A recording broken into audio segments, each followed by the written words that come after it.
Okay, I think we're ready to start. We're going to start with James Cole from Sky, and if we can use the chat facility to request the question that we've always been doing, that'd be lovely.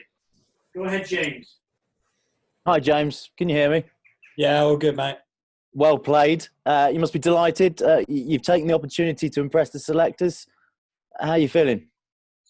Yeah, I'm delighted, obviously, with today. It was a great opportunity to get out there against the new ball and sort of show them what I've got. I think I haven't opened the bat in a huge amount in the last couple of years. I've sort of been in around that top three, but a lot of people wouldn't have seen me as playing that role. So it was really nice to repay some faith and show them that I've got the capability to do that job. And to come into the camp with all the senior players around you, face the bowling of Anderson and Stokes, and to score runs, what does that do for your confidence? Yeah, it's massive. I think we've had some really challenging net sessions the last week or so, and it's put us batters in a really good place, especially mentally, sort of toughening us up and getting us ready for Test cricket. And I think the standard of the bowling's been brilliant. The lads are getting up to full speed and really keeping us on our toes. So I think it's been a good week's prep, and that put me in a good place to tackle today. And finally, from me, do you get the impression, the feeling that you'll get more opportunities in this series potentially? I hope so. Obviously, I hope today would help my cause, but obviously there's a lot of competition. Guys played well today as well.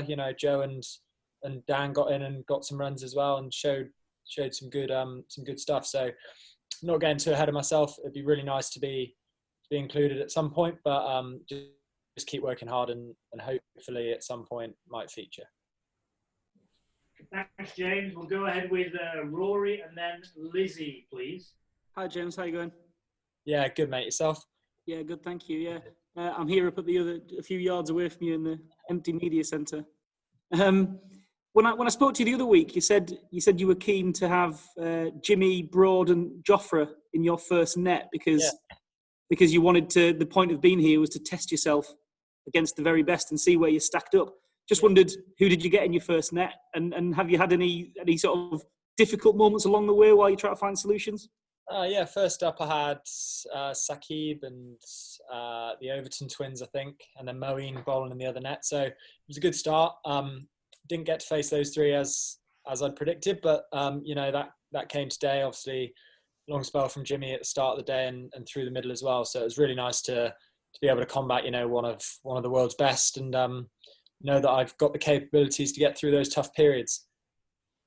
And as you sort of ticked up towards past 80, were you starting to wonder about what 100 might do for you? And then obviously you look disappointed with the sort of the manner you got out. Yeah, you always wonder. Obviously, it creeps into your brain. I don't think it had too much effect. I know that it would have been really nice to go on and get three figures, but if you'd have said to me 7 hours ago that I'd have got 85 and put up a good stand, I'd have been really, really happy with myself. So I'm trying to look on the positive side of it. Hopefully that's something for later this summer, fingers crossed. But yeah, obviously a disappointing way to get out as well. And just a quick one on the lack of atmosphere. Obviously not the kind of environment you probably envisaged wearing the England shirt for the first time, but did you find yourself settling in quite easily into the sort of ghost town environment? Yeah, it was a bit strange. I think some of the lads, we just made a few comments and trying to think of a couple of ideas that might, liven it up a little bit. Very, very quiet and obviously strange for all of us, especially when you associate what we're doing with Test cricket. It's not the first thought that comes to mind. But we'll deal with it, and hopefully at some point we'll get that atmosphere back. Okay, we'll go with Lizzie, please. Hi, James. Obviously, with the bowlers not being able to use slider on the ball, was it swinging at all? Was it swinging less, or do you think that had an effect? I think the ball went quite soft anyway. I think that was just sort of the state of the ball itself. The ball did swing. Stokes in particular and Anderson did get it to talk. But I think the lads did find it hard. The ball went soft quite quickly, so it sort of lacked a little bit of that zip. But yeah, I think the lads worked hard on the ball in terms of dry shining it and possibly using any sweat they could get on the ball.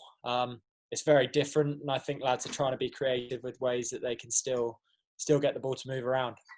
And the pitch looked a little slow on the slow side. Was it quite hard to get away? Yeah, I think as much as it was tough for and attritional for the bowlers, I think it was, as I said, the ball went soft and it was tough for us guys to score in periods as well, especially sort of when they really built pressure and sort of spells of dots. So yeah, I think it's going to be an attritional 3 days. Possibly not what we expected a test match pitch or the lads expected a test match pitch to be like, but it's good practice nonetheless to get into our skills and try and sort of build that temperament ready for next week. Great, thank you. Cheers. John Etheridge, please, and then Andrew Miller. John Etheridge from the Sun. There's clearly a vacancy at number 4 because Joe's not going to play in a test match. Dan Lawrence came in that position today, made 50. I just wondered how he batted, really, how he looked.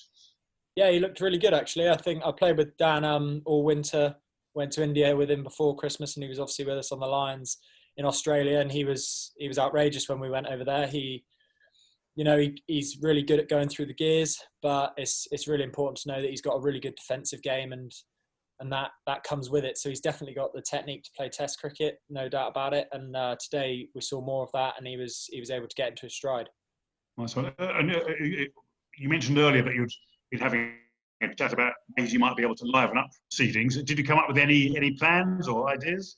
A couple of suggestions of like the football, getting the crowd noise and that sort of stuff, and maybe a bit of music in between overs. Might be more associated with one-day cricket, but at this time it might be useful to create that for us people in the ground. Not a huge amount, but hopefully the ECB at some point and Cricket West Indies, we can come up with something that might help the case. Thanks. Cheers. Andrew.